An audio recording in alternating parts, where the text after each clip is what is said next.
You're listening to Arsenal Pass, a flesh and blood podcast for players by players, and all about strategy, leveling up, and the latest news in the world of Wraith.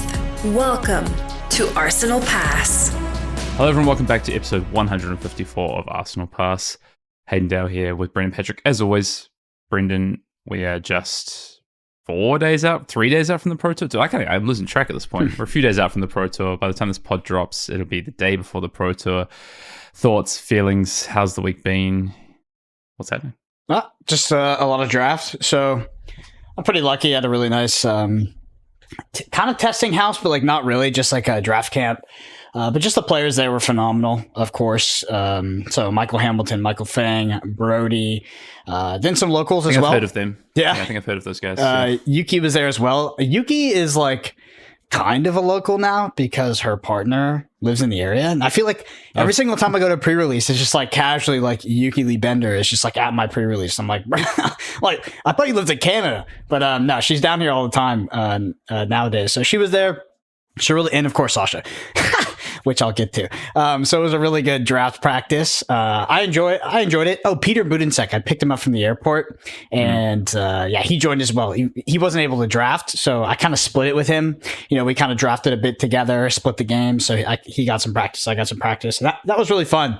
The reason I laughed about Sasha is, you know, Sasha, he comes from the land down under, and he comes from, you know, armories over there are like callings over here, and then promptly starts out 05 in draft. And it was just funny because I could see him with the 1,000-mile stare just like halfway through it. But yeah, we were testing a lot of different theories, to be honest, and I think we settled on one that we like more than others. And I mean, like, more of a macro theory. It's not going to be surprising. It's more just like value-oriented drafting, not necessarily attrition-based decks, but attrition-based decks, probably 90% of the time, maybe 80% of the time, but I would say if there's going to be a draft situation where Sasha and I draft a 30-card deck that looks to like beat the opponent, really, that's going to be a massive outlier. Like, I think those decks exist. I do not think they're common. I think more often than not, those are hard to pull together, and yeah, they're a bit dangerous. While the more value-oriented drafting strategy seems to be really, really strong to me. Like, a lot of our games, they weren't so fatigue is like a weird word to be like, oh, with the fatigue, because, you know, fatigue by damage, but deck count, deck damage, like all this stuff mattered a lot when we were playing the format, and it felt like it was very much accentuated by the players that were there. And it felt like the first thing I was evaluating every single time when I sat down to actually play the draft was, okay, where was this person in the pod? What hero are they in? What cards did I see go to them? And it's like, how many cards they have in their deck? And like, from the very beginning, my strategy is like basically surviving, deck damage, value, etc. Only once did I see a deck that was not oriented like that do well. I'm really excited to get to LA and have a chat about draft beforehand. Sounds like you guys have had a great week. Do you know, it's so funny. I think I was just looking, so I have a draft log for my drafts since the calling, since the world premiere weekend and the calling, and I've only logged like 20 drafts, so not as many as I would have liked. I was hoping to get around like 30, 35, 20 drafts. I had my first game the other day where fatigue is relevant.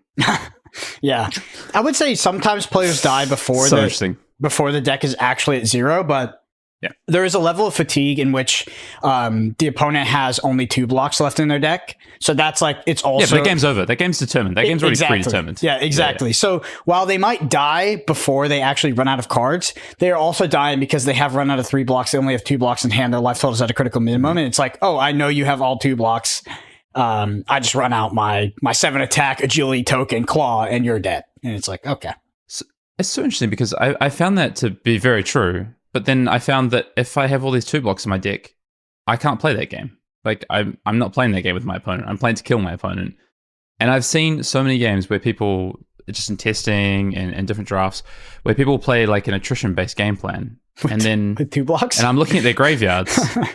Or I'm playing the game and I was in the draft with them. So I know, you know, the cards have been going on the table. And I'm like, you should know that you can't play this game plan. Yeah. Like, I can see your deck, I can see my deck, or vice versa, or I can see the two players' decks that are playing, and it always confuses me a little bit. So I agree that I think there is like a, there are decks that can have more 3 blocks than others. There are decks that can have more 2 blocks than others. If your deck can have more 2 blocks than others, you have to have a proactive game plan. So I completely agree with the kind of the result of those games. I guess what's been different for me is that I guess sitting on my side of the table, there's been I had a game the other day that I actually got fatigued in for the first time. Like, in terms of like the game was over. Like, I didn't actually die with no cards in deck. Like, I didn't actually fatigue, but the game was over predetermined because my opponent could block out the rest of my damage, and I knew that. Yeah, one thing I found as well is with the attrition-based decks, there was some knowledge I had in regards to a card hierarchy of how I would pick cards and what cards are good in a class. And that hierarchy drastically changes based off like an attrition or value-based game plan, where some cards that are seen as very good become very, very ass. Like 2 blocks? 2 blocks in general? 2 blocks in general. Things like Wild Ride. Wages. Wild Ride is like a very dangerous card to have an attrition-based brute deck. Like sometimes 100%. Yep. Sometimes you need the reach, and like sometimes you'll win games because you had the reach, but ultimately that card is not really giving you additional value for milling the card, where something like Bear Fangs, it is. So you can play 0 blocks in your deck. They just need to actually be progressing your main game plan. Also, Agile Windup was not good in attrition-based brute decks. Like, it was not. It was one of the worst cards. And I love it, Agile Windup. I also drafted a Rhinar deck. It went really bad. Wow, I was gonna say, you actually draft Rhinar on this format? I was like, did you 0-3 or? Yes, maybe 2-1. Maybe 1-2, but it was bad. I had so the thing was I was drafting with Peter, like we were kind of two-headed giant drafting. I remember these. Monstrous Veil got you? Yes, he as soon as he saw in the pack, he like fucking. Sorry, I didn't mean to say the F word, but he just slammed it. He just slammed it without looking, and then I was like, okay. So we're in Rhinar, and it's just not that good. It's good, but it's not that good. And yeah, it was kind of a disaster, to be honest. Also, yeah, I mean, KO's hero ability, making all those cards 6s, is just absolutely nuts, and it was hectic to draft Rhinar. We definitely made mistakes in the draft itself, but yeah. Monstrous Veil was just, like you said, that is literally what got me. I saw the Warrior decks I saw on the weekend were really interesting, as well as the Guardian decks. I would say the Guardian decks are pretty predictable in terms of like what they're trying to do, but there was definitely a diversity in terms of Warrior decks, where I did see one 30 card Warrior deck that was full of pretty much all reactions that was very powerful, and then I also did see 3-for-7 deck for an Olympia deck, and it was really powerful. Yeah, it makes sense. I've had similar experiences, to be honest. I think Warrior it's an archetype. Like, in terms of that class, I think people gravitate towards it as well, because I think you can play both of, like, you can get a good amount of 3 blocks. It has the highest number. It has more 3 blocks than Guardian, for instance, right? So I think Warrior sits better with those 3 blocks. You have access to actually a reasonable number of 2-card 7s, and if you don't get the synergy you need, you still have good block cards, and you still have good attack cards, and you have those reactions which just push damage and kill people, right? So I think Warrior as a class makes a lot of sense in that attrition-based sort of field. Interesting. Yeah, I'm super excited to sit down and talk about the format on Thursday with you guys. Yeah, I actually think all the classes can do it pretty reasonably. So they all have benefits and not minuses, but the opposite benefits. Anyway, pros and cons. Yeah, pros and cons. There you go. So Brute has the most, I think, 2-card 7s out of any class. Like, it just has access to so many. It also, like, a lot of its cards do block for 3, and you have to be careful not to draft the ones that block for 2. The Guardian deck is, has a lot of 3 blocks, but it also has reach in terms of overpower if you need that, but also cards like Big Bob can actually be pretty good in this format. I also find that Guardian decks, when they actually do build at least a little bit towards that Vigor token, they can do those 2-card X's that are really impactful with those 4 costs, etc. But it's the hero of draft. It's the class of draft at least by far. Yeah, you've got to have the thing is like, you've got to have a plan in this format. Like, maybe your plan is just to have a bunch of 3 blocks in value. Like, that is a plan. But it's gonna if everyone did that at the table, one person's gonna have the deck that does it better. And I think you have to have other plans. So, like, Guardian, for instance, can really punish people for playing like 2-card 7s and not being able to extend their hands, because most of the hand extenders are no blocks or 2 blocks. So, and by hand extenders, I mean cards that go again or cards that can pump really efficiently. It's really hard to get a bunch of 3-block pumps. They just don't really exist. So, in terms of like what Guardian can do, I mean, you can often just like set an aura in Arsenal, wait for your opponent to like have a 5-card hand and no agility or something, and just be like, okay, they're playing value. I'm just going to like block out this turn, play my red aura, set up for a 16 damage turn and pass the turn. And Brute can do the same. And actually Warrior can do the same, but it is a little bit tougher. I'd say Warrior is more where I'm seeing these attrition-based decks. But this format's super interesting. Honestly, I think people are coming to this. I mean, even me and Branden, it sounds like we're seeing similarities and overlaps of how the format operates, but I think we're attacking it from two completely different axes. So this format it's interesting. One thing I want to say at this format, just before we move on, we've got a banger pod for you guys. Reinhard makes no sense to me in this draft format, in this format, in this format at all, honestly. Draft, bro. Honestly, I agree. I thought, like I said, we made mistakes, but I was just like, after that, I was like, nah, bro. Like, I'm probably not doing this. Yeah. My favorite part about this format is sitting across from my opponent when they ask me how many cards are in my deck, and I tell them 37, just seeing the life drain from their eyes. Because they know they're in for a game. See, this is so funny. I am definitely asking my opponent how many cards they're playing. If they say 37, I'm licking my lips, dude. I had some really good 37 card decks, to be fair. I like some really good ones. How many 3-blocks in your 37 card decks usually? I don't remember. Like half? Oh, yeah. Like, I think I don't know. I just remember the particular KO deck we drafted. I think it might have actually been more than half. Like, it was actually insane. Yeah. Yeah. That's a lot of 2-blocks. No, like way more than half. Like, I don't know the exact number. I think I have a picture of the draft. It's definitely still sleeved up because it's we test a lot of the so from the other pods we'll like test the winning deck versus this deck just as like a thesis. I just think it's a super solid strategy on day one, which I probably shouldn't say on the podcast, but like day one, if I read my pod and I know that, because like I think the attrition-based strategy is fundamentally powerful, but I also think it's a huge skill check. Like, it's a huge skill check. So it's just like it's just a really good strategy, I feel like, on day one, if you end up with like a bit of a softer pod, or if you read the pod and you're like, okay, maybe I can pull off the strategy. But I'm comfortable doing that strategy. I'm not going to force it, but I'm comfortable doing it in a pod of Pro Tour champions and world champions. Just like, it's still just strong. I was going to say, where's the soft pod at the PT? But okay. I'm sure there's ones that are easier than others, you know? All right. Pod this week. We're about to bring on a guest very soon. We're going to get through the news quickly and a couple of things to check off. And then we've got Sam O'Byrne joining us on the pod to preview Pro Tour LA, which is coming up this week. Sam is part of the commentary team for Pro Tour LA. He's been gallivanting around the world. I saw he's going to be in Phuket for you should have been applying for that gig, Branden. That's your favorite place in the world. I heard heading to. Well, you're more of a Bangkok guy, but I spent a lot of time in Phuket too. So yeah, okay. I'm jealous. I wonder. We'll have to ask him. I wonder. Yeah, I think I asked him about that, and I think he was going. I can't remember if he was going on his own accord, but then also casting it. Yeah, if they were comping travel over there, I definitely missed out for sure. You'd be there. This quickly news.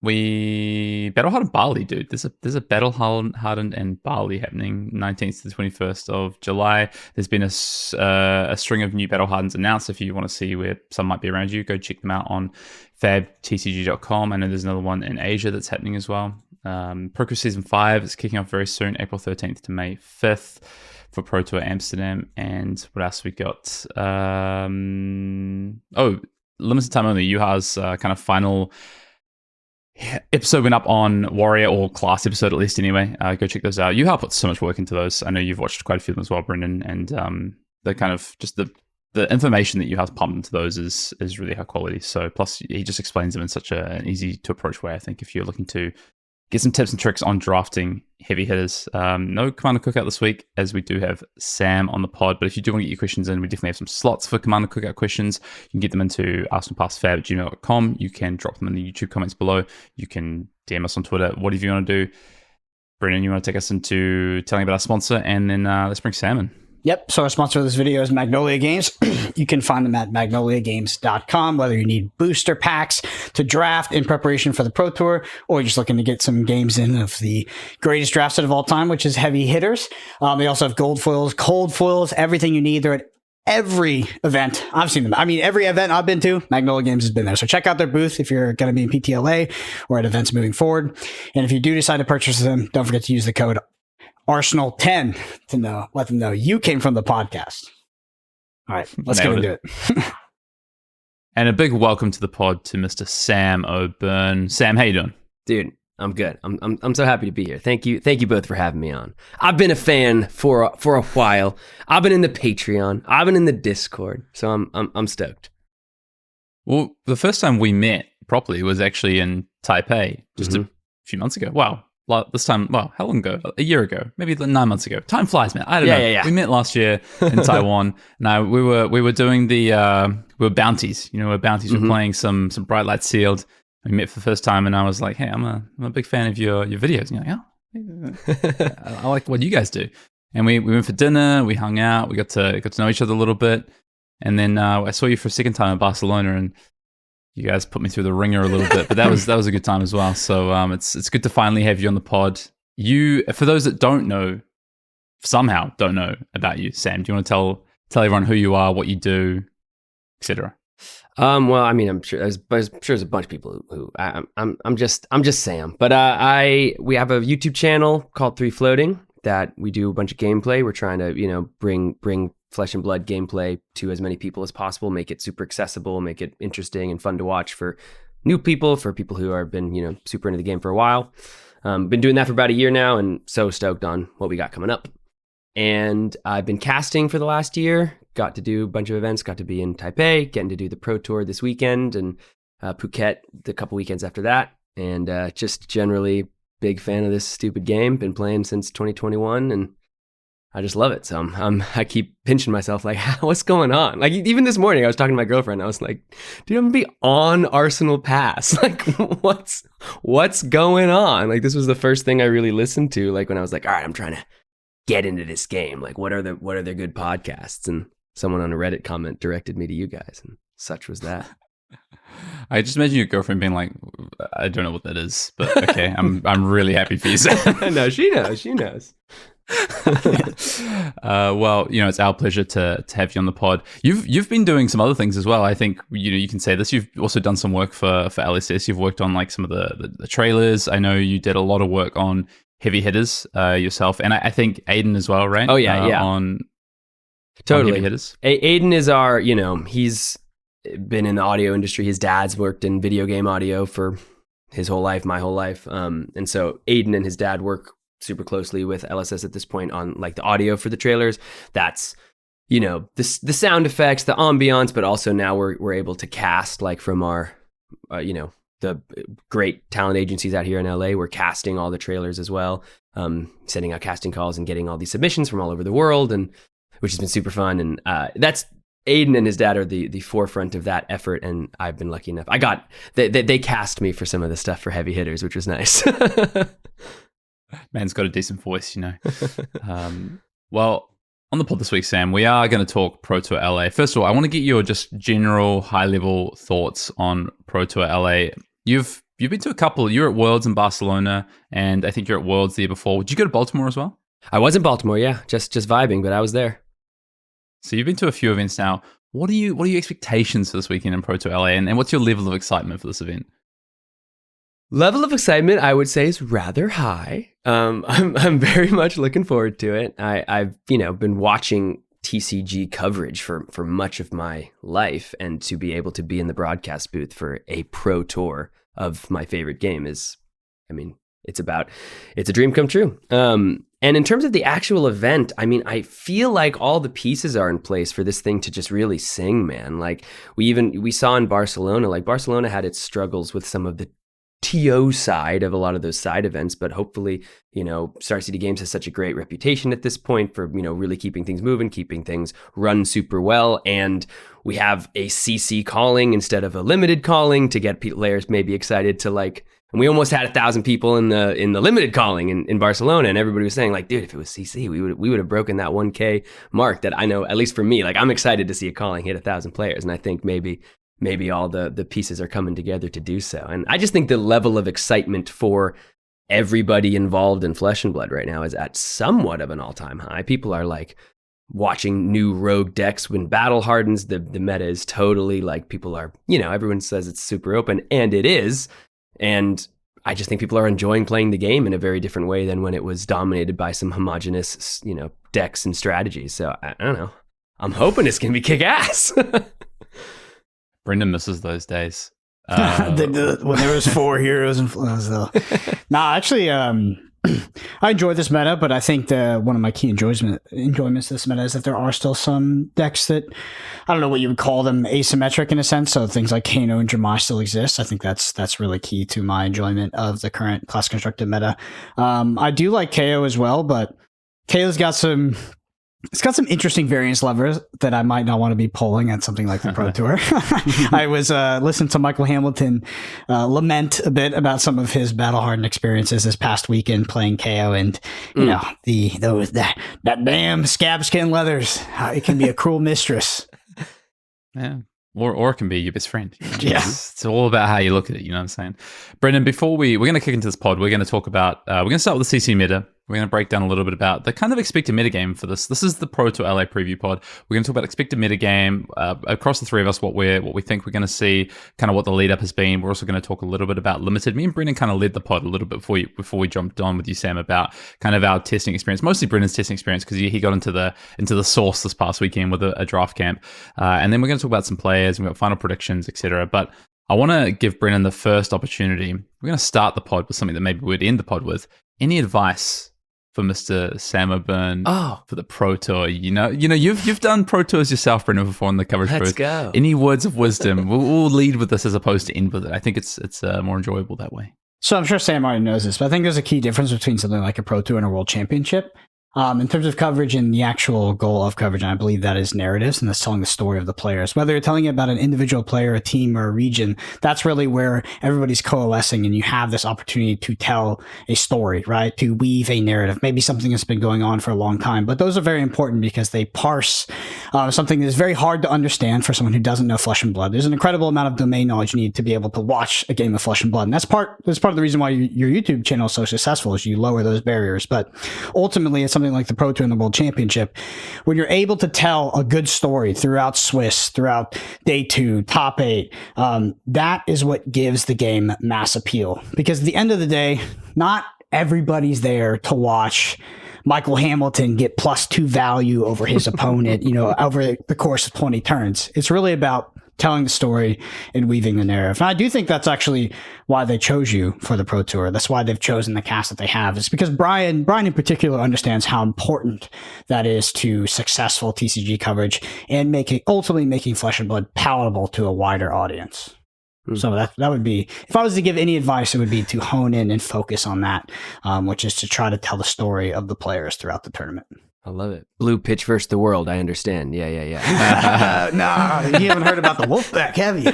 Hey, we're going to get into unsolicited advice there, Sam. But also, would you believe that was completely unscripted? Branden just came with that off the dome. And I thought those were nice words. I agree. I narrative is my favorite thing about Pro Tour and Worlds coverage. I rehearse it in the mirror every single morning, so I better get it right. Sure you do. All right. Well, with those words of wisdom in our pocket. Appreciate it. And then, this was also part of the decision for the rosters, because you've abdicated your throne, sir. Because you said I'm going back. I'm going back to the world of the Sweat Lords. So that factored in as well. It's too fun. Like it's really interesting. Just the whole entire Flesh and Blood ecosystem is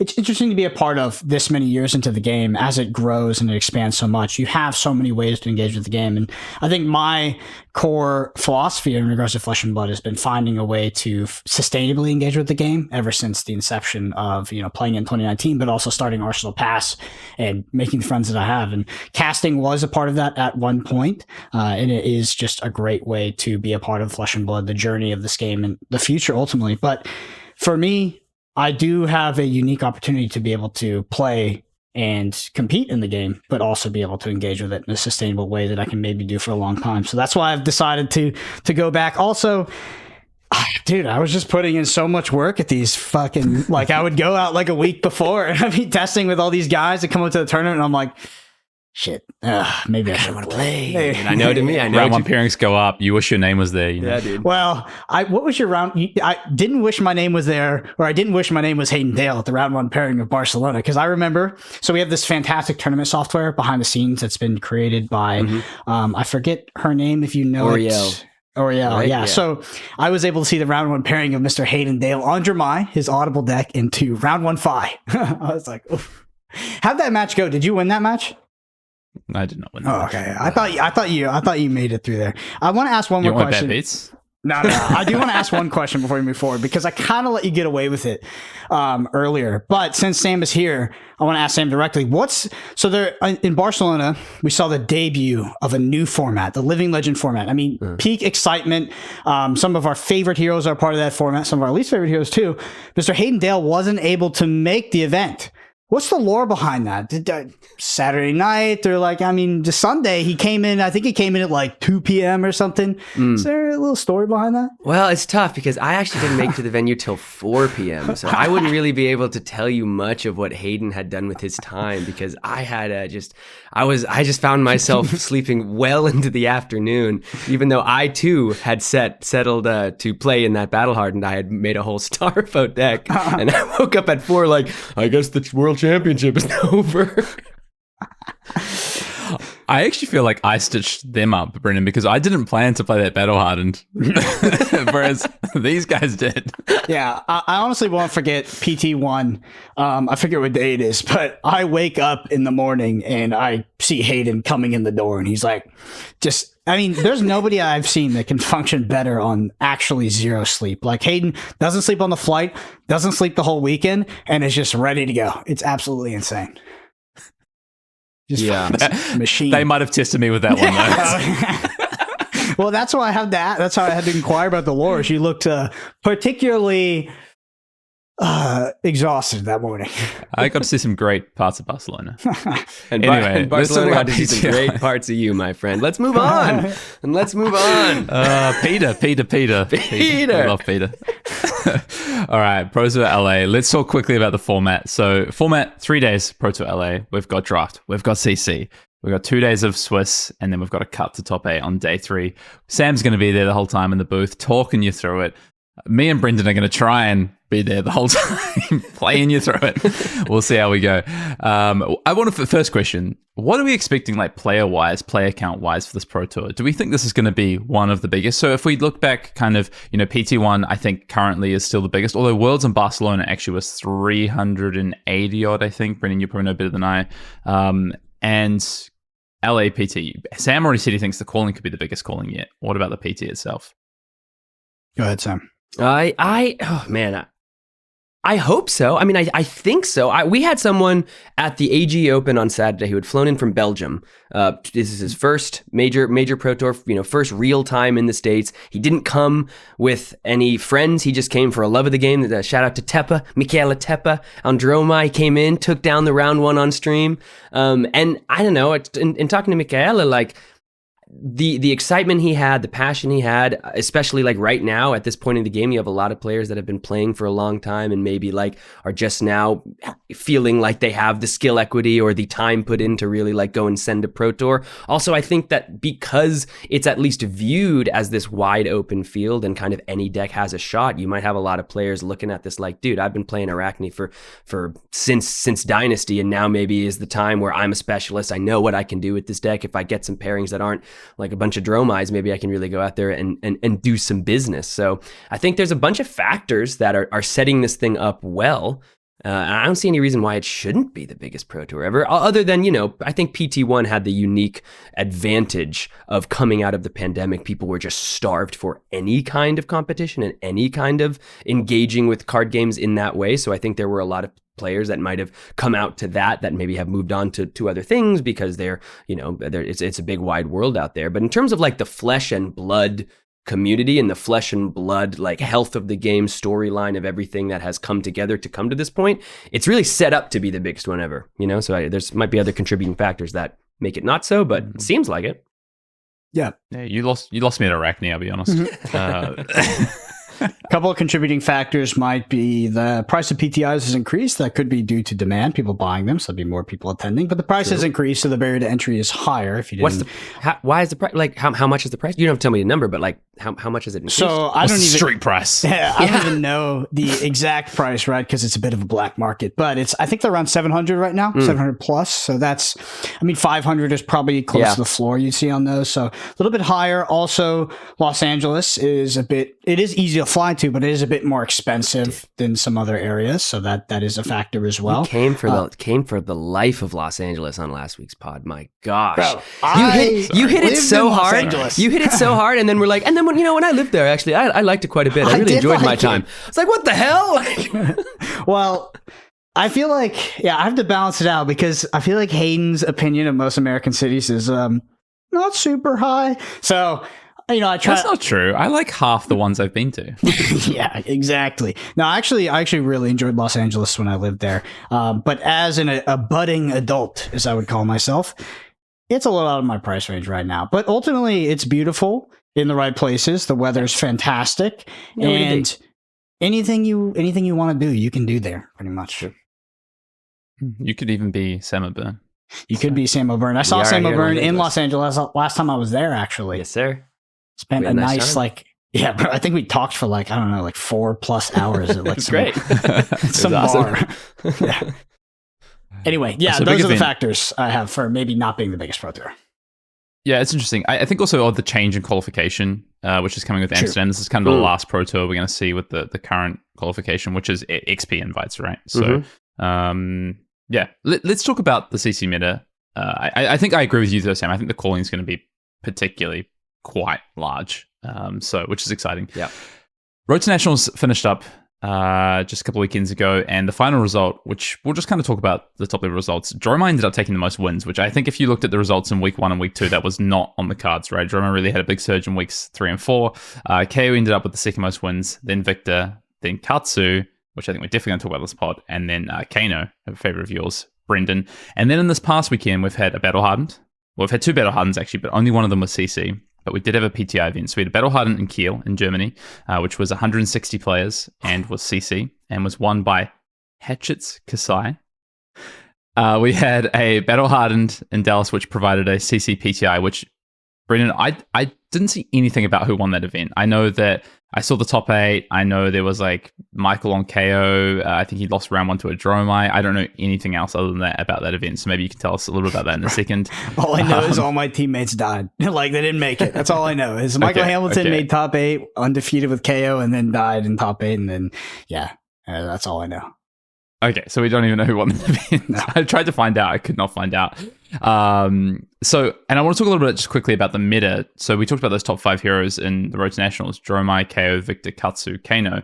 I look at the Battle Hardened in Kiel, for instance. Dorinthia was one of the most played decks in that event. I mean, it actually turned out that that KO was the most played, but then Kasai was really well represented as well, which we didn't see as much in the Road to Nationals season. Dorinthia, really well represented.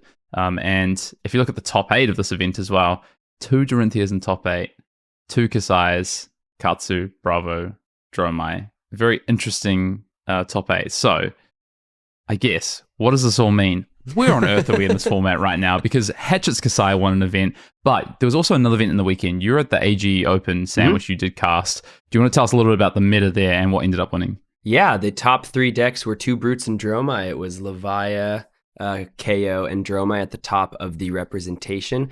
It was my good friend Ethan Vansant taking it all down on Levia. His only loss was to an Azalea, to Mr. John Zapata on Azalea, who is a very good player, been all over the world for this game. And he said that game was just completely out of reach. But other than that, he just won out on the day, taking out his teammate Charles Dunn, who was also on Dorinthia. Charles Dunn out there. Decimator axe Dorinthia. Little decimator action. Had to be a fatigue deck, surely. Yeah, pretty much. I think it did. He did win a game into Dromai where he played Dawnblade into that matchup from what I saw. Yeah.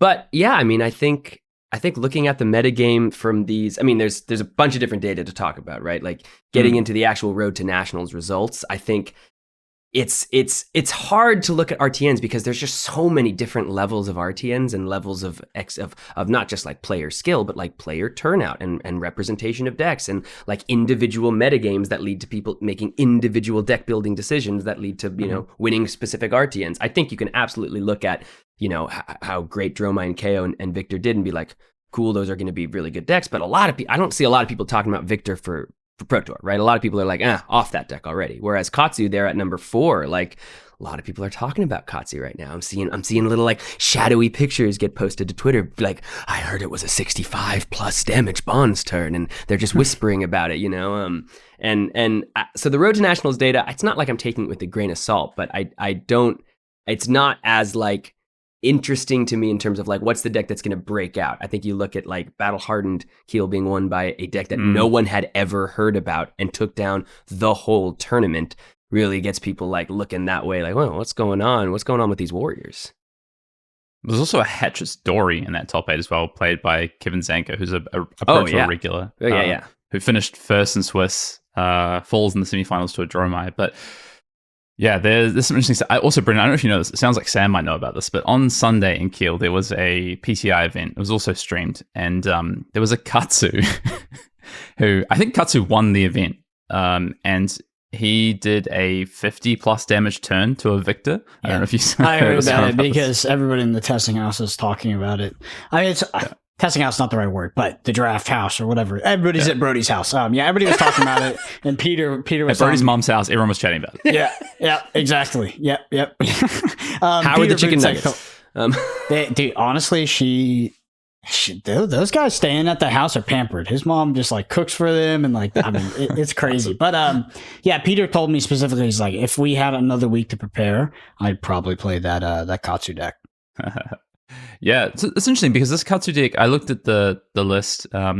It's not something that's super surprising. Like, I think people have been on this Mask of the Pouncing Lynx kind of like more aggressive Katsu for the Road to National season. But I think, to your point, Sam, what happens with this Road to National data is that things are so insular. We don't know the representation of heroes. Dromai won the most events, but it probably very likely might have been the most played deck in the Road to National season. We just don't know, right? We don't get that data provided. So it's really hard to know. So I think some of these things get buried a little bit in terms of maybe what some of the best decks are. But you get to an event like Battle Hardened Keel, which I think is more representative than a Road to Nationals or the Road to Nationals season overall of what you're going to see at a Pro Tour.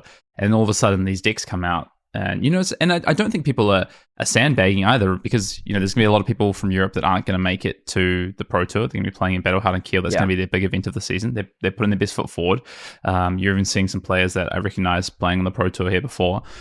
And, you look at this top 8, like there's a couple of Dorinthias in there. I mean, there's what, half the top 8 is Warriors. Like, there's 2 Katsus in there as well. So all of a sudden, this conversation about Dromai, KO, Victor being the top 3 decks, there is one of those in that top 8 in Battle Hardened Keel. There is a single Dromai, there is no Victor, there is no KO. Branden, we've been talking a lot about those 3 decks probably the past 3 weeks. What do you think this means for the PTLA meta? Like, is Warrior real? I think Warrior will be a top 3 deck. Which Warrior is a question. I mean, I know we probably shoot our shot at the end of the pod usually, but for me, top 3 is going to be KO, Dromai, probably Kasai. Could be another Warrior, but I do think that will be our top 3. The Katsu deck looks sweet, but it's just a little too late in terms of like a mass switch over to that deck, unless it's doing something fundamentally broken, which I don't think it's doing on the aggregate, right? I don't think it looks powerful, but I don't know if it's consistently powerful enough to be like, okay, we have 4 days to swap this entirely new deck and take it to the Pro Tour. So yeah. In regards to Warrior, I'm still like, Kasai is still at the top of my list in terms of Warriors, and I still think the KO is going to be the most played deck, because even though KO doesn't show up, again, it could be an echo chamber, but even though KO is not really showing up like crazy in these events, I don't know a single professional team that doesn't have KO at the top of their list, and most of the players I know that are really, I don't know, have a lot of accolades are either playing or kind of playing KO. Like, a lot of people are playing KO. That's all I know. I would be playing KO if I wasn't playing Kano, and I think I'm taking a bit of an L by playing Kano.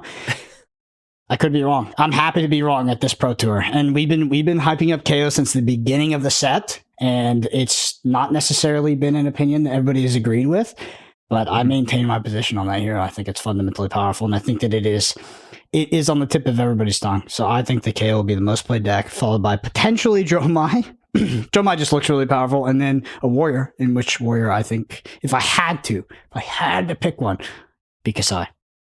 Well, since you've got there already, I'm going to ask that question, I guess, to Sam in a second as well, since we've gone straight to the end of the pod, Branden, I guess. No. But I think one more question for you, Branden, is like, where does Katsu shake out then? Like, you're saying Lightning Briar it is not, right? But where do you think it actually shakes out in terms of probably where we'll see it in this? Like, is it a top 5 deck by the time we get to Pro Tour LA? This always happens. This kind of last week scramble, all the information, and last time it was Icelander, which was like, oh shit. Yes. That was a big one. So Icelander was a big one. But yeah. So where does Katsu shake out then? I wouldn't be surprised if it's a top 5 deck. I'm not super confident in my opinion or evaluation of that deck. I've seen it from afar. I've heard rumblings about it. We'll probably test into it a little bit in these last couple days just to make sure that we understand the game plan into it. Again, the deck that I'm playing doesn't really need to change its game plan, so I'm not too worried about it. But I would be surprised if people mass switched to Katsu after this. I think it could be a top 5 deck. That's totally reasonable. I don't think it'd be a top 3 deck. Because, remember Lightning Briar. So we're talking about OG Lightning Briar, sort of US Nats, the calling that weekend, actually nationals across the world. Lightning Briar was a deck that was not represented and then was like the number 1 deck at every single tournament. So I do not think that's going to happen with Katsu. I would be surprised. No. I'd be surprised if it's a top 3 deck. That being said, Pro Tour is an international event. And god damn it, those European players love Katsu. So does APAC, to be honest. Yeah. It's pretty well represented. I'd say, if anything, North America doesn't like Katsu, but other regions do. Sam, throw the same questions to you. Since Brendan's kind of led with that, top 3 hero predictions for the CC meta based on what we've seen over the past season and now this past week, and also where do you think Katsu shakes out? Well, I think on the Katsu, I'll switch the order, because I think Branden, your last point, I think is super astute, especially just thinking back to Baltimore, right? It was Team Poland, I think, that showed up with Katsu in force, and everybody was like, "What?" But it was like super highly represented at that tournament because that entire team came on Katsu. I think one of them took down, I think it was Clark in one of the early rounds of the Pro Tour, Bravo versus Katsu, and so I think the potential for people across our pond to bring that deck is higher than maybe we're even thinking about here in the States. Because again, we're not seeing it as much, like you were saying. Then some people over there might be just they could have been working on it for months because they just love it. And so all of a sudden, this stuff that they've been doing for months is now coming out in these battle hardens. People are like, oh, I wonder if people are going to play Katsu. And there might be some teams out there that are like, oh yeah, no, we've been playing Katsu and we're ready to throw down. So I think it might be higher than we're expecting. I don't really see how KO is not one of the top 3 represented decks at this point. I think there's just this, like you said, baseline understanding of the power of the deck, the power of cast bones. I'm like waffling back and forth on Dromai, man, because I also feel like Dromai is a great pick. It's something that this whole metagame, I've been talking to players and hearing what people are saying and hearing a lot of people tell me, I love my deck. I think it's great. I just don't want to see Dromai. And that's what like a lot of different decks say, right? So I'm like, well then why wouldn't I want to bring Dromai? So I'm the deck that preys on all these decks that don't want to see Dromai. I think if there's a bunch of Dromai, similarly, like if you're recently picking up Dromai, I think you might get dogged in the mirror if you're playing against someone who's really good at Dromai and really good in the mirror. I mean, sometimes it just gets super swingy. Sometimes it's just like you don't feel like you have the same level of agency. They got more dragons than me. I can't clear. The game is over. But if it's a second cycle type of game plan, some of these really good Dromai players, I think, will be taking care of the new Dromais, right? Then, dude, I feel like the 3rd most represented deck is a toss-up based on these other regions, because I even looking at Kiel, I was just looking at the data here and seeing how high Victor was represented right after I just said like, people aren't really talking about Victor for the PT, right? I'm like, oh, well, 13%. All right, well, I'm wrong. So I think it is a toss-up. I would not be surprised if it's Warrior. I think there's a lot of people who really believe in all 3 Warriors. I think all 3 Warriors have all these different sections of people that are excited to play and excited to chest out these agility tokens, or it'll be Kano. Yeah, that would be surprising. I would be surprised. Honestly, if Kano's more than 5% of the metagame, I would be surprised. It will be. I think it will be. I would say 2 weeks ago, I thought Kano was going to be the number 3 play deck. Like, in tested, Kano has been I think it's powerful. Very impressive, I'd say. I'm not saying it's not powerful. I think so too. Just like, bring Kano to a PT, regardless if you're, I think it's a fucking bold choice. I do. I think that Kano at a PT is a bit of a gamble. I know the deck is probably more consistent, more powerful than it's ever been due to metagame conditions, right? The deck didn't change very much. That being said, I I don't know. Hayden, we've gone through this a million times where we're looking at a high level event and I'm like, let's play Kano. And it's just like, I would rather not a lot of the times. I would, but I think that the responsible decision is to not play Kano. I really do. I think that this responsible decision is to not play Kano. And I think if people are looking at Kano and bringing it to their first, Pro Tour World Champ, I just think it's a bold choice. I'm not saying it's an incorrect choice. I just think it's bold. And it's way easier to take a deck that is not Kano. You could say that about Katsu, though, to be honest. For sure. When Katsu ever had success outside of the first calling. I think just going back to Battle Hardened Keel, so yeah, to clarify, the top played deck was KO, but very close behind it was Victor, like you say, and then Kasai. I think at this point where I'm thinking the top 3 decks, I have the same. I think the top 2 hasn't changed me over the past 2 weeks. I think it's going to be KO and Dromai, and then I think it's going to be Warrior. It's going to be the combination of Dorinthia and Kasai, I think, and you can leave Bolton out, I think, but you can add it in if you want. Like Bolton will show up for sure because I think it has a good KO matchup, but I think Dorinthia and Kasai will be the combination of how people will split out on the Warriors. I think like this Katsu is like, I think people were looking at Fire previously, okay, what can Fire do? Where's Fire's position in the meta? People are a little bit worried about kind of Fire's just overall power and what it could do, especially into KO. It felt like KO was too powerful for it. But Katsu, what does Katsu punish? Well, decks that can't block in certain situations or can't block well in certain situations. And if people are playing a bunch of no blocks in the deck, or you get through their fridge and then all of a sudden you just get to absolutely smash them in the face, what are they doing? So I think these Katsus moving to the Mask of the Pouncing Links, moving away from Mask of Momentum, it makes a ton of sense. I guess what about other decks? What are the other powerful decks that you think could show up? Maybe these are like sleeper picks. Maybe these are just things that people are disrespecting. You talked about Victor being maybe dead in the water. Sam, when we start with you, Brendan, what are the other sleeper decks or decks out there that you think are going to show up in PTLA? I think nobody really talks about Guardian, and I think it's powerful. Like you can kind of interchange Bravo and Victor. Like they have different roles and different metas. I do think that Victor is just the better Guardian, but that's an opinion that I hold that other people don't. I think the Guardian matchup into Dromai got a lot better. And I think its matchup into KO is fine. It's not ideal. You're not going to be super favored against it, but I think it's fine. The Victor decks are way more tuned than they used to be. So I think it's potentially well positioned. And Guardian into... I haven't played Guardian into Kasai, but Guardian into things like Dorinthia seem fine. And I just think that deck is ultra reliable. Honestly, Victor reminds me of Ultim, which I know is sacrilegious to say, but it is just ultra consistent. It is a great value-oriented deck. And honestly, I think it's underrated at this point. We saw that happen. We saw that the trend of that in Road to Nationals, right? Where it came out super weak, and then now it's kind of just, it shows up again and again and again. But it's just not really the talk of the town. So I think the Guardian is sort of being slept on a bit. I actually agree. I think Victor is, I think through the testing season, Victor is a deck that probably as a delta impressed me the most from where I thought it was in terms of, I thought it was kind of whatever. It was, it was just another Guardian. Bravo probably ended up having more tools, but Victor and just the value engine, like you say, has probably impressed me a lot. And I think that is the hero that, from the talk I've been hearing, the anecdotal things, is people have it lower than I would expect. At one point, again, this goes back to the top 2 decks in my view being kind of KO and Dromai from a representation standpoint. I thought Victor was going to be like 3rd, maybe even 2nd at one point. I thought Victor was really going to show up, but people have been a lot lower than that, lower on it than I thought.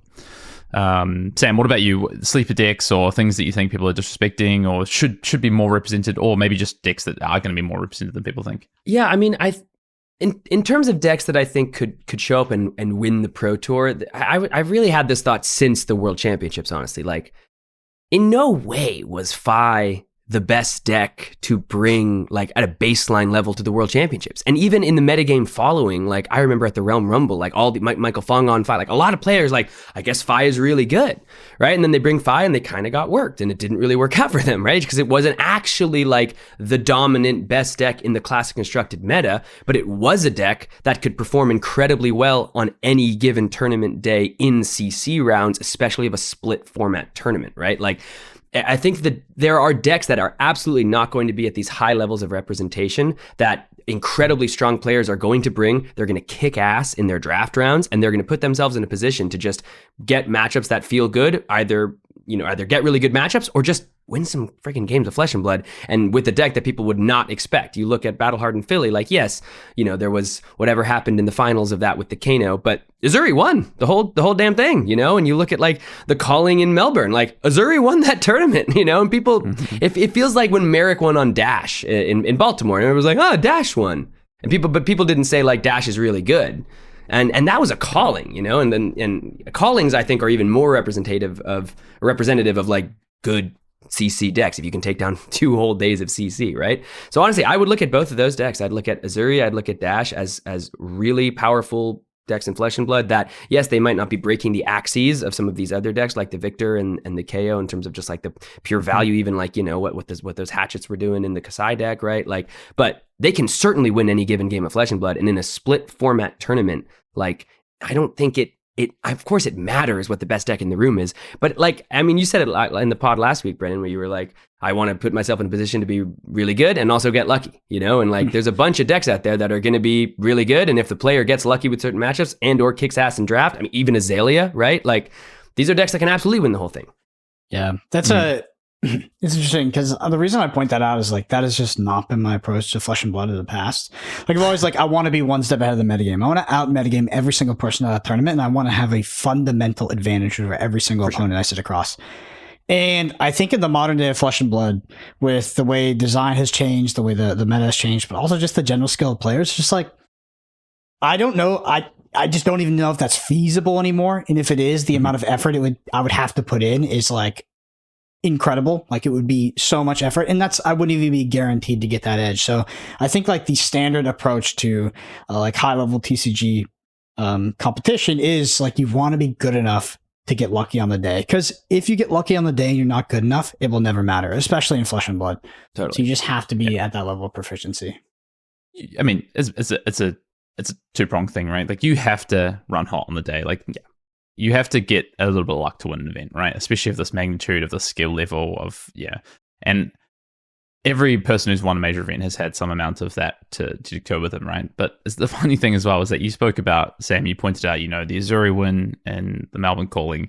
You pointed out Merrick's win with Dash at the Baltimore Calling. What about Justin on Azalea winning in Taiwan, right? Or Gordon Chandler and Reiner. Reiner. Chandler, yeah. In the biggest calling we've had so far. So it's kind of insane, right? Like, people will look back and they think about the dominance of certain decks through formats, but everyone kind of forgets that we've also had a bunch of decks that were not seen as the top 3 or even the top 5 deck winning events as well, and winning some really big events, right? Like, I don't even know if people had Fire in the top 5 coming into Worlds. I don't think people had Azalea in the top 3 heading into that calling. I don't think people had Reiner anywhere near the top 5 heading into Worlds 2 years ago, right, or a year and a half ago. So it is very true that like the meta is often, if not at least open, it is more open to wins from these heroes than people expect. Maybe not from a representation standpoint. And the other thing as well that happens is that we get to this week before, this whole kerfuffle happens. People with the shuffle of Katsu this and that, and people forgetting about Guardian. And then if I'm, the Victor player set, they're being like, shit, people are going to play Katsu, or people are going to do this. Like, my Victor pick's looking better and better as people kind of scramble around and the meta diversifies a little bit. So all the stuff happens. I just want to point out in regards to this metagame, because this happens all the time. Players swap decks and there's like this kerfuffle. Like, you go to the banquet and it's like, oh shit, Icelander. I think that this metagame in particular has players more unsure and sort of more in flux in regards to their deck than I've ever seen. I've seen it happen in person. I think it's going to hurt. It's going to hurt a lot of really good players because... Yeah, I just don't want to get into the details because, like, obviously some of this information is not public. But I've just seen people swapping decks and being unsure about what they're playing in the Pro Tour more than I ever have. And I think that they're going to suffer for that. Because I don't necessarily, like, even if, let's say the Katsu deck, right? Say the Katsu deck actually has a 1% to 2% edge over it's like a really, really good deck. I still don't know if it's correct to swap 3 days before. Yeah, I don't think so. We got time to test. To be fair, if you're in an environment where you can get collectively between a group, you can get in 100, 120, 150 games in over the next 2 to 3 days. I think you're in a spot where you can potentially Yeah, it's just tough because the sample size is so small, and it's easy. It's easy to hit the fucking copium and just be like, and get inbreed as well. Yeah, you start winning a couple games, and everybody gets on it, and it's like it's just easy in a really short, in a short period of time to hit the copium, and then players just end up cards playing in your bad Earthbriar deck. Yeah, you just start looking at the ratio. Yeah. No, what does Branden like to do? He likes to. Yeah, fun on the code bomb. That's called learning a lesson, so no more. No more. Hit the cope. Well, I mean, and surprisingly, in reverse fashion to what Branden likes to think that I do, I've been locked for like a week and a half now. So you're playing that Reinhardt deck, right? Well, no, I'm not, but it will be in my bag. So there's always a chance. Mansan just went on Levia, dude. Like, I think that deck is so strong right now. Like, the funniest thing about his win is that I clicked open to look at his deck list and I was like, what the fuck? Okay, well, So he was running a bunch of 1-ups for Pat because Pat's, has called a shot playing Levia. Yeah. But the funniest thing is that I'm like, and he won the event with that. I'm just like, it's so funny. But Levia is powerful. I think, on a pod like a month ago, I was like, I think Levia is the worst brute of the three. Now who's the worst brute, huh? It's that Reinhardt dude. I can do that with my face after this PT. I don't think Levia is. To me, it's just not consistent enough, honestly. And I get, Ethan runs it. He's had some really good results with this deck. He plays it at every event. He's got to win at some point. That's what I'm saying.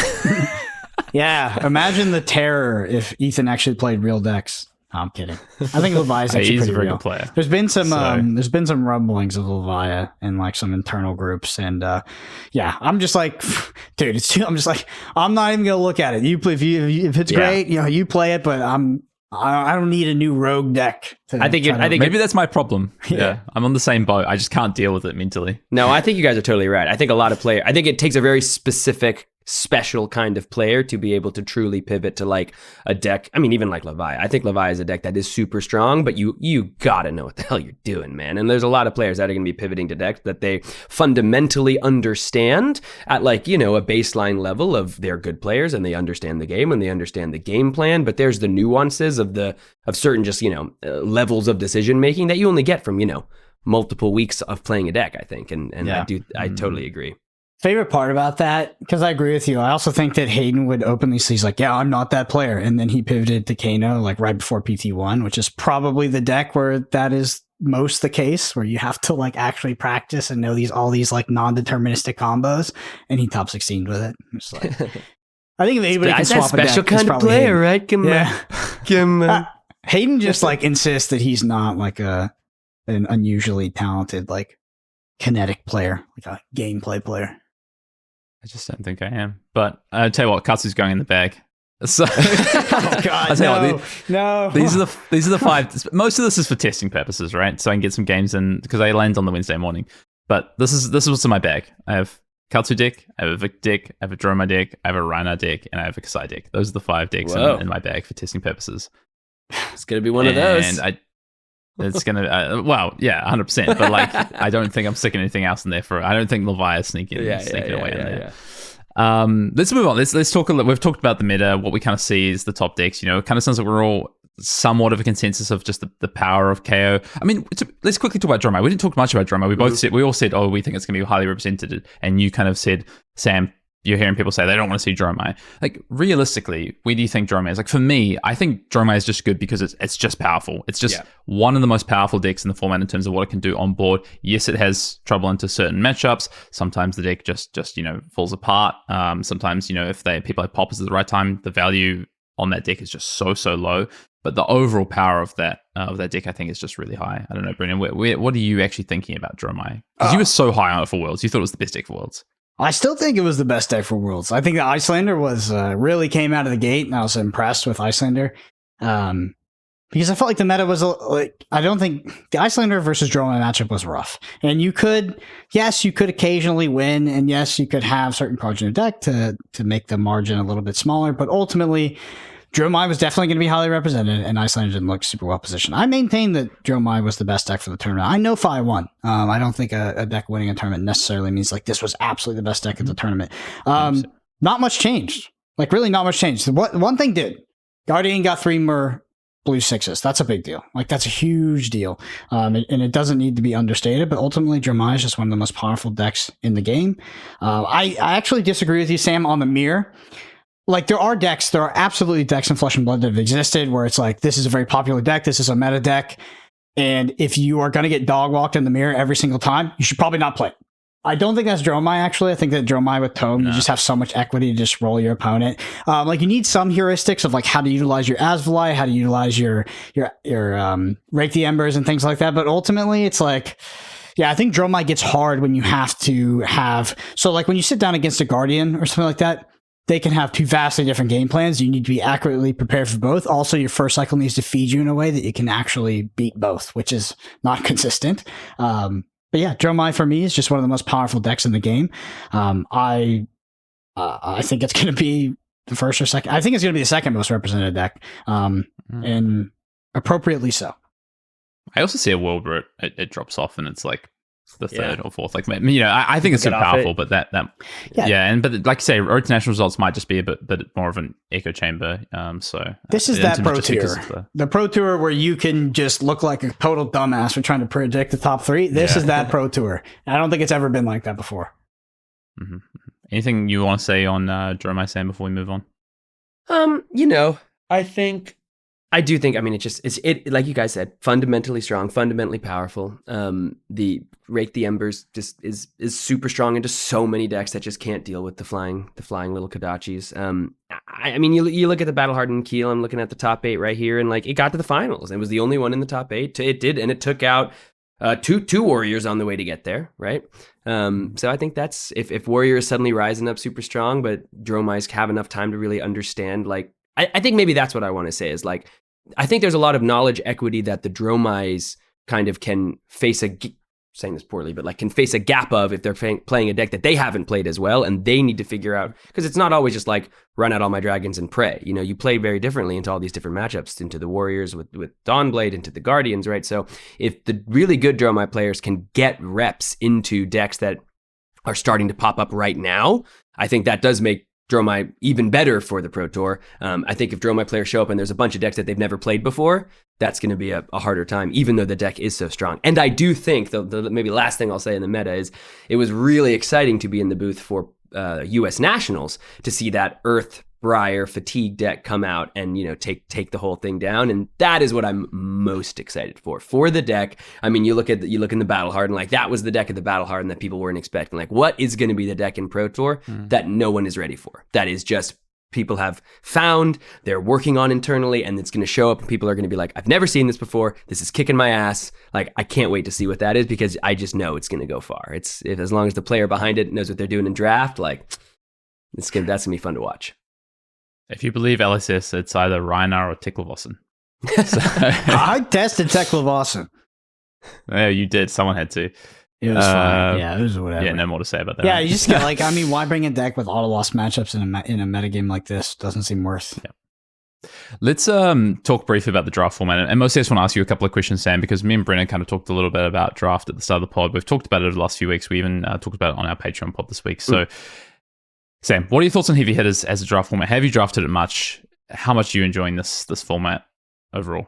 Yeah, I mean, well, two things. I think as a viewer, I think it's maybe my favorite draft and limited format we've gotten to see. Getting to do calling in Hartford, getting to watch all those limited games. Like, I had never called a limited format tournament before, and honestly, every game was incredibly exciting. It all came down to very close differentials in life. It was very easy to track like the different game plans and the different ways that they were actuating on those game plans.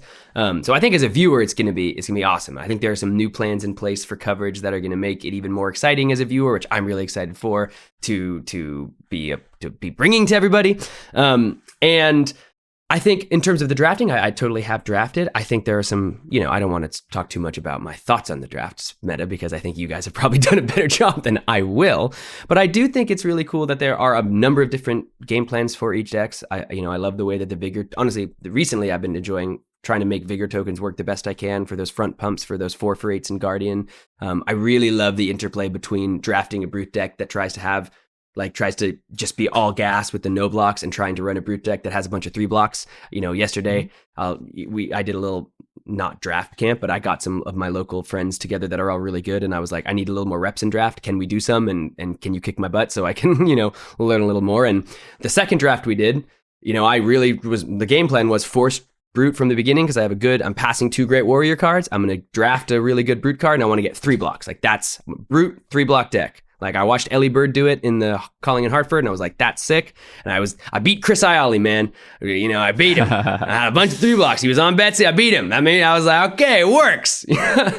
So I think it's a really exciting format. I think it's a totally you want to be the 2 of. And I think there's a lot of people out there that are maybe, slightly frustrated that you don't have as much agency as control as you'd like in making sure you are the 2 of. But I think, dude, we play a trading card game. Like there is inherent variance and there is inherent, you don't have all the control. But if you can be in that position and be one of the 2 of decks, I think that is it doesn't really matter the hero, in my opinion. I think if you're one of the 2 ofs, your deck can be in a really good chance to take the 3-0. Yeah, great. And so I think also, the crazy thing is when you run the numbers, Sam, is that only 2 people can be the 2 of the pod. So, but actually, that's not true. I guess 4 people could be the 2 ofs in the pod. But what I mean? Yeah, technically. What do you think is the best hero? Yeah, I think Kasai is the best hero personally. I just think the difference in I guess warrior just in general, but I think most people end up playing Kasai unless you get the head for Olympia. I just think because attack reactions exist and defense reactions don't really exist. I mean, you do have options, but you don't have the same amount of options as the warriors get. I just think that is so fundamentally strong. I think it's the amount of draft games that end with someone around 7 life saying no blocks and dying. Like the fact that you can do that in warrior and you can't do that in these other classes, I just think is strong. But then you have a lot of players, I feel like, which is so interesting to watch. You have a lot of players staying away from both warrior and brute because they don't want to be part of the 3 ofs or 4 ofs, and then you end up with these 3 or 4 guardian pods all the time. That's what I'm seeing in the heavy hitters, and it's fascinating how many pods are 3 and 4 guardians. And I don't know if that's about pack distribution. I don't know if that's about not wanting to be part of the, I'm sure everyone's going to be brute, everyone's going to be warrior, so I'll, try to be one of the guardians. That happened to me in my first draft yesterday. I was one of 4 guardians. My deck was pretty good, but I didn't win. That's the Dromai problem from Uprising.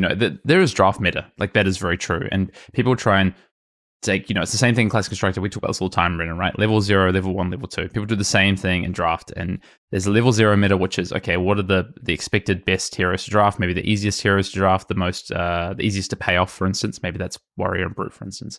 What's the level 1? Okay, well, my level 1 is I go to Guardian. My level 2 is that I draft this, all 3 block deck, whatever it is, there's always levels to it, I think. So I don't know, Branden, do you think this is the best hero? Do you think that I don't know about best hero, but I think it's the best strategy.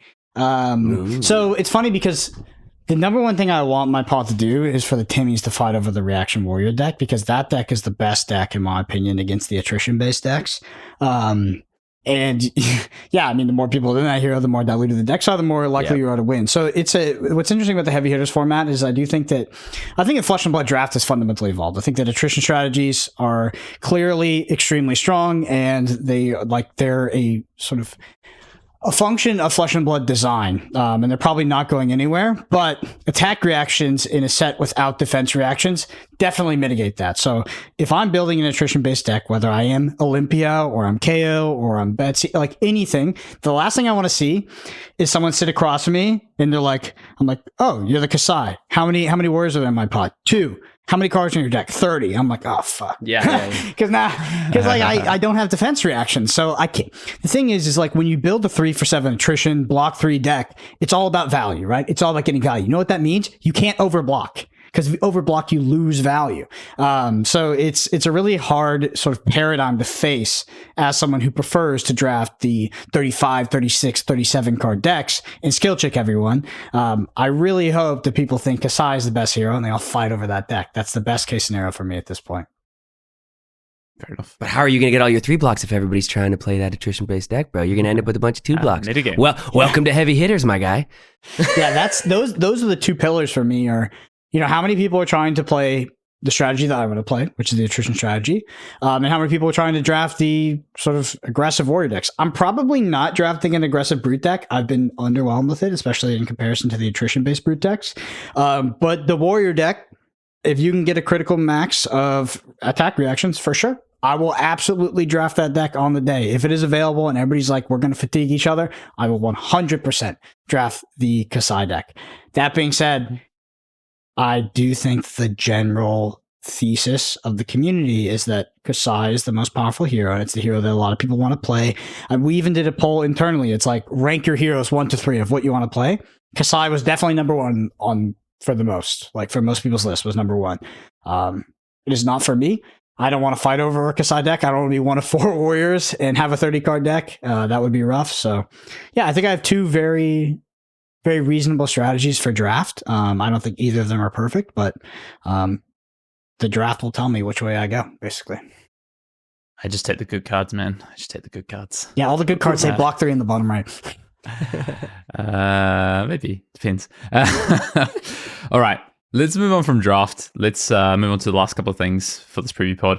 I'll give you the opportunity, Sam. You know, we're talking about narratives at the start of the pod. There's been a lot of debate on the old Twitter or the X or whatever you want to call it these days about the teams, you know, the wolf pack and the blue pitches and the PCG passes. There you go. Whatever. You know?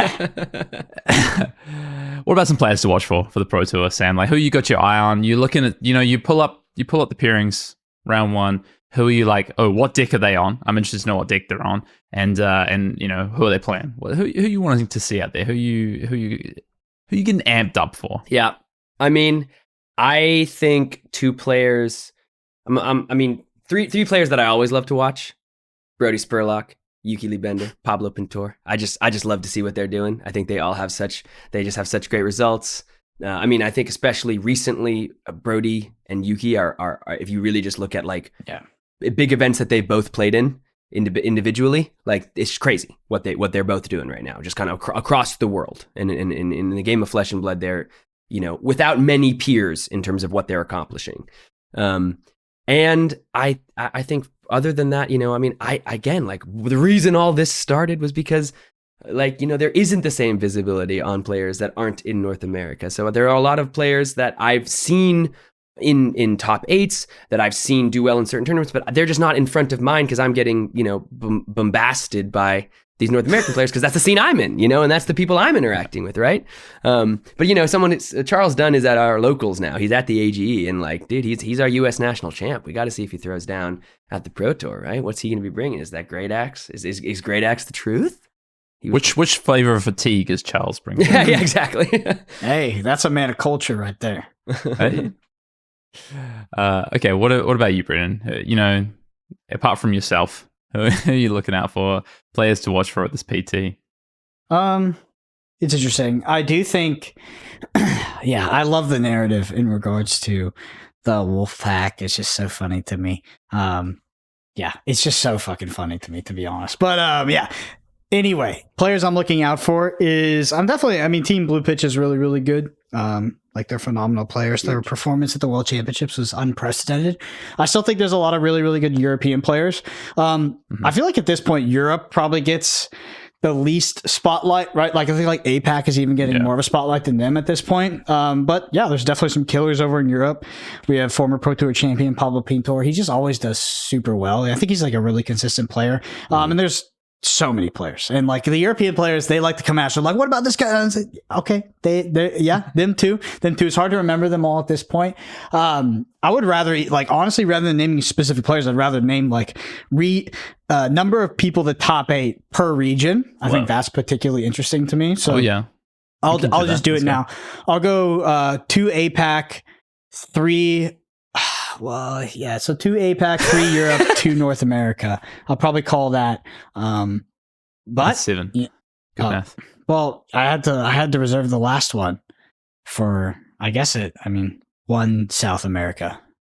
Yeah, nice. I mean, Brazil has been, we saw a Brazilian almost top 8 in Worlds. Like Brazil have really kind of put themselves on and Chile as well. South America have started to really rise up. So yeah, but for all those Europeans that like to come in our comment, Europe is number 1 on my region for top 8s. And yeah, I don't know. There's just a lot of players in Europe, and they tend to do really well. I know in the World Championship, America, I'm pretty sure America had the most top 8s, probably drastically. Yeah. So America is really at the top right now. North America. I can't say America because Yuki was in there. So North America. I think it was 3 US, 1 Canada, right? Currently holding the throne, but we'll see. Oh, dude, What about you guys? Canada? That's sick. No Hell way. yeah. Sam, do you want to give you a little region prediction? Oh, goodness me. I'll hit him with I'll hit you with the I'm going to do the 3 NA, 3 Europe, 2 APAC. Why not? Okay. I think I'm on the same as Sam. I'm going to split that. I'm going to split. I'm going to say. Oh, so you're not on the same. APAC. So very interesting, though. Very interesting to say Well, you're I'm on the just trying same. to be different, you know. Okay, no, be heard. contrarian. Just take the political answer. Say 4 Europe, 4 APAC, no North America. That always go to Sam well. I think 3-3, 1-1. Oh, I'm going to give a shout out to South America as well. I think it's breakthrough time for someone from South or Central America. There you go. Hell yeah. Yeah. I think in terms of players, I think Pablo is someone I always look out for. I think Pablo is just, he's an amazing player. I mean, there's so many amazing players. That's the thing, right? So I think it's hard. But I want to shout out just the players I'm really looking for through the event. I think that in this instance, just with some of the narratives, I think it's Pablo. Xing, I'm really interested to see what Xing does coming off the back of a finals appearance at Worlds. And as someone that, even before that, has just been a player that's impressed me a ton. We were in Taiwan, we were in Singapore before that. Xing has always been a player. And when it comes to APAC, Peitang Liao, who is a former Pro Tour top 8 competitor, is another one that I'm always looking out for. Just super consistent. I feel like every event they go to, Peitang Liao is always up there. So I don't know, 3 players I'm looking out for. I still think Michael Hamilton is the best flush mode player in the world. I really do. I really do. Even if the results haven't racked it up, I had the. You can't win everything. Yeah, I had the unfortunate pleasure of playing a different game with Michael Hamilton, a board game. And I do think that Michael Hamilton, there's people that are really smart. I do think Michael Hamilton is probably a little bit farther on the curve than I've ever seen, to be honest. And it really works out well for him in gaming. And you can I swear, if you I feel like everybody else, they have the conversation of who the best player is. There's all these egos involved, but play a game versus Michael Hamilton. You'll see it's different. It is different. It has been different for a long time. First time I ever encountered Michael Hamilton, we've talked about in the pod. Hayden comes back. I mean, we are Arsenal passes at the cutting edge. We're the best. Hayden comes back and he goes, "I got outplayed." I was like, shut the fuck up. Dude, I could not fathom that sentence when he said, "I got outplayed." I was like, what? Yeah, Michael Hamilton's really good at the game. The first person I definitely felt like significantly outplayed me. That's true. It's crazy. I'm still seeking my revenge. Maybe this PT. All right. I think I want to shout out Justin Koo. I want to shout out Justin Koo too from Calling Taipei, because that dude, I mean, taking out the Butcher himself in the finals of that in a matchup that everybody thought was super not going to go in the direction it did. And also I've been following his kind of results since then, RTN season. I want to sneak that in there, Battle Hardened Philippines winner as well. Yeah, exactly. I think he won Battle Hardened Manila. I think he went undefeated in that event as well in Blitz on Victor. I mean, also one of the nicest dudes around. That final, he's such a cool guy. I love that guy. Justin, shout out to Justin. So I mean, there's so many players we could shout out, right? We can't name everyone. So we've done our final predictions. We already talked about it. Do you want to take a punt? Winning hero of the PT. Let's do it quickly before we sign off. Branden, what's winning the PT? Is it Fi? Is it Fi? No, but I would have said that. I would have said the same answer for Barcelona. So I mean, I just gotta throw it to KO. I don't think it's not super often that my opinion of what the best deck is actually wins the tournament. I think it happens pretty commonly. That's not the case. Nevertheless, I think KO is the best hero going into the Pro Tour.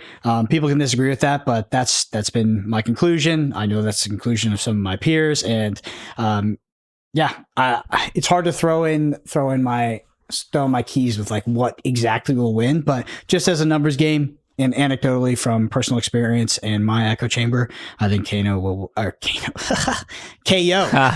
win the whole thing. KA star O.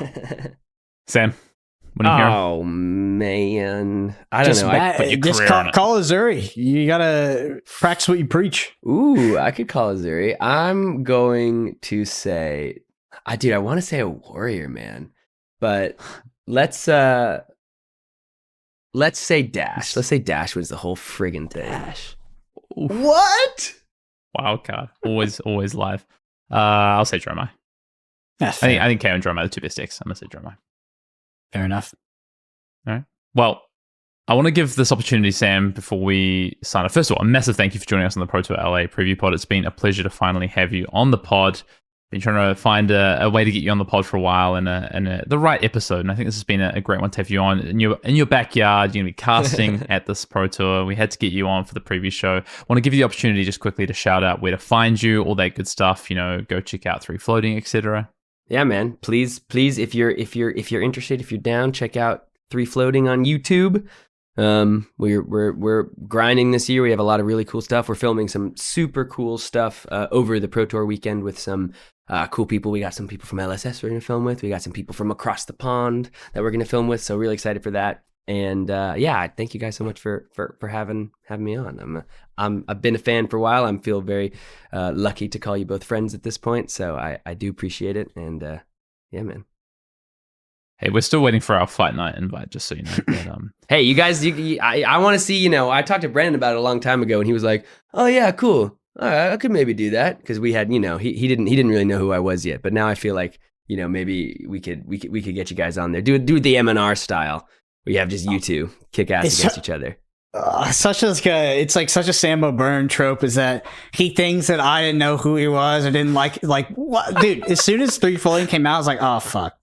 Now we just can't do gameplay anymore. Like it just won't come close. We're done. First, it was the dudes from Ukraine, Fabrica, and then once you guys did it with the interviews, I was like, okay, no more gameplay, we're done. Yeah. So I don't know. We've been a fan of 3 Floating for a long time. I think that it is the channel that is pushing Flesh and Blood content. Like competitive content's cool, right? But I don't think it actually pushes the game really. Maybe on the aggregate it does, it gives players something to engage with, but ultimately it's about making the game palatable and getting it out to that wider audience. And I don't think anybody comes close to what 3 Floating is doing at this point. Thank you, man. That is the goal. We love it, and we want to just keep it growing. And it's a long game, but what's really nice about being engaged in Flesh and Blood is I've just never been involved in something where there's just this universal passion. Like everybody just likes it. Everybody just likes playing the game. So they're interested in doing things. It's not like no one's in here like, oh yeah, this is my way to really make, I'm going to get rich. I'm getting rich off this. It's like people here just like it a lot. So you're doing the wrong thing. Yeah, exactly. You're doing the wrong thing. We're here because we love it. So I would, if we did end up doing a fight night, like Arsenal passed me, could you ever seen that like Mongolian wrestling where they get in the, they almost look like leather diapers and they wrestle in like an open field and I think they might oil each other up before. I was just wondering, in the spirit of Legend Story Studios, ambition or just their favor for dual formats, I was wondering if we could do fight night as a dual format as well. How about this? We do a triple format. We get you guys on a fight night. We'll do you guys can oil up and wrestle in our backyard, and then we will get on either Call of Duty or Apex Legend. We'll put you on a mouse and keyboard. I'll grab my controller, and we can throw down. How's that sound, Mister? That was insane last week, dog. You're telling me that you think that the little micro motions you get from this is even comparable in any world to your big fat thumbs on those 2 sticks? That's just so different. What? Have you ever seen that evolution poster? Where it like slowly progresses. You're way to the left. You're literally sitting like this in a beanbag, by the way, with Doritos on a Saturday if it was actually that much better, if it was actually that much more broken, why wouldn't everyone just play controller? If it was actually that much better, why wouldn't all the pros just play on controller? That was my point. Is that's only the case in fucking Halo. That's why Halo is not an FPS. I went and saw the Halo thing. It was pretty cool. By the way, I wish they had a top-down camera because for me the game is. Like Halo is not a very aim-intensive game. I'm sure there's some Halo players like I'm a good aim. Like it's not. There's no headshot multiplier, etc. But what Halo is it's a team-based shooter. Like most of Halo strategy is based around pre-nades and also, team shooting, off-angling, 2v1s, etc. And that's interesting. But they didn't on the camera when they were doing the coverage. The coverage was fucking sick, by the way. They didn't have any like top-down camera. I would have loved to see more of like where the team play was actually going on rather than sort of the 1v1. Anyway, controller is, it is. I'm not even going to say it. It's going to piss people off, but yes. So the number one thing you can do if you want to support the pod is you can go to youtube.com. You can make sure you sub to Arsenal Pass. You can drop us a comment. Tell us how much you love Sam O'Byrne and how much Branden loves Halo. You can leave us a review on Apple Podcasts or on Spotify, whatever your preferred platform is. We really appreciate it. Thank you to all the Arsenal Pass patrons, and a massive thank you to Sam O'Byrne for coming on the pod. And no more Halo talk for the rest of the month. I can promise that. Maybe. Maybe. Thank you all, and we'll see you in the next episode.